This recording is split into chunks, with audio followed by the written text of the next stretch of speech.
Hey everyone, welcome back to my channel. আজকে আমি রান্না করছি প্লেন পোলাও। যে কোনো অকেশনে অথবা বাসায় গেস্ট আসলেই কিন্তু আমরা পোলাও রান্না করি। আর আমি আশা করছি আজকের পোলাওয়ের এই ইজি রেসিপিটা আপনাদের কাছে ভালো লাগবে। পোলাও রান্নার জন্য আমি প্রথমেই 3 কাপ চালকে ভালোভাবে ধুয়ে তারপর হাফ অ্যান আওয়ারের জন্য পানিতে ভিজিয়ে রেখেছিলাম। এরপর আমি চালের পানিটা ভালোভাবে ঝরিয়ে নিয়েছি আর আমি আজকে বাসমতি চাল ইউজ করছি পোলাও রান্নার জন্য।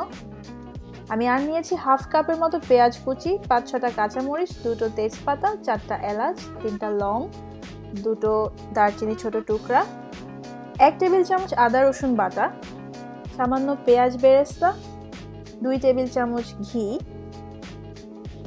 1 চা চামচ কেওড়া জল আর 1 চা চামচ লবণ, 1 কাপ দুধ। চুলায় প্যান বসিয়ে আমি প্রথমে তেল ঘি দুটোই দিয়ে দিচ্ছি। এরপর এর মধ্যে গরম মশলাগুলো দিয়ে আমি কিছুক্ষণ নেড়ে চেড়ে নিব।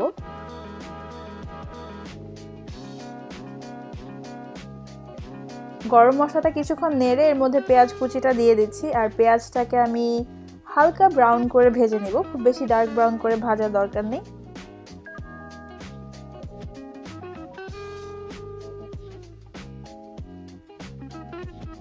পেঁয়াজটা হালকা ভাজা হয়ে গেলে এর মধ্যে আমি আদা রসুন বাটাটা দিয়ে দিচ্ছি। এখন আদা রসুন বাটাটা দিয়ে দেওয়ার পর 1 মিনিটের মতো আবার নেড়ে এর মধ্যে আমি চালটা দিয়ে দিচ্ছি। এখন চালটাকে আমি 5-6 মিনিটের জন্য ভালোভাবে নেড়ে নেড়ে একটু ভেজে নিব। আর চুলার আঁচটা শুরু থেকেই মিডিয়ামে আছে, আমি চালটাকে মিডিয়াম আঁচে রেখেই ভেজে নিচ্ছি। লবণটা দিয়ে দিয়েছি। লবণটা আপনাদের স্বাদ মতো দিয়ে নেবেন, আমি 1 চা চামচের মতো ইউজ করেছি। প্রায় 5-6 মিনিট ভাজার পর চাল থেকে খুব সুন্দর একটা অ্যারোমা আসবে আর তখনই বুঝতে হবে যে চালটা ভাজা হয়ে গেছে। চালটা ভাজা হয়ে যাওয়ার পর আমি এর মধ্যে দুধ দিয়ে দিচ্ছি আর দিয়ে দিচ্ছি 4.5 কাপ পানি।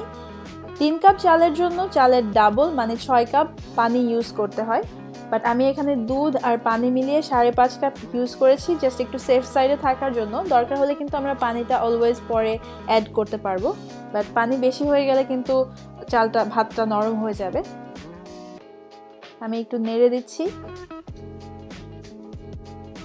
পানিটা যখন এরকম ফুটতে শুরু করবে তখন এর মধ্যে আমি কাঁচামরিচগুলো দিয়ে দিচ্ছি আর কাঁচামরিচগুলোকে মাথা থেকে আমি জাস্ট অল্প করে এভাবে ফেড়ে নিয়েছি।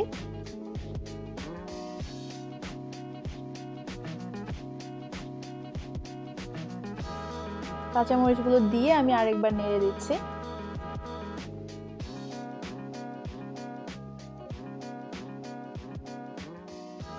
এখন এটাকে আমি ঢেকে লো আঁচে 15 মিনিটের জন্য রান্না করব। মাঝে আমি একবার ঢাকনা উঠিয়ে একটু নেড়ে চেড়ে নিয়েছি।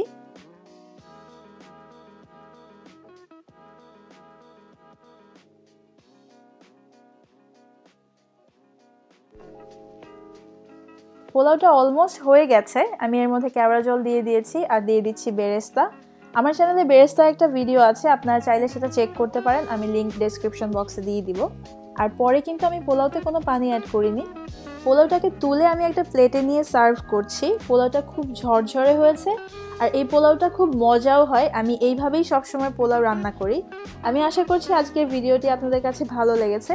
আর আমার ভিডিও যদি আপনাদের কাছে ভালো লাগে আমার ভিডিওতে লাইক দিবেন এবং আমার ভিডিও আপনাদের ফ্রেন্ডস অ্যান্ড ফ্যামিলির সাথে শেয়ার করবেন। আর প্লিজ আমার চ্যানেল সাবস্ক্রাইব করবেন আমার নতুন নতুন ভিডিওগুলো দেখার জন্য। আর আজকে সাথে থাকার জন্য অনেক ধন্যবাদ। সবাই খুব ভালো থাকবেন। আল্লাহ হাফেজ।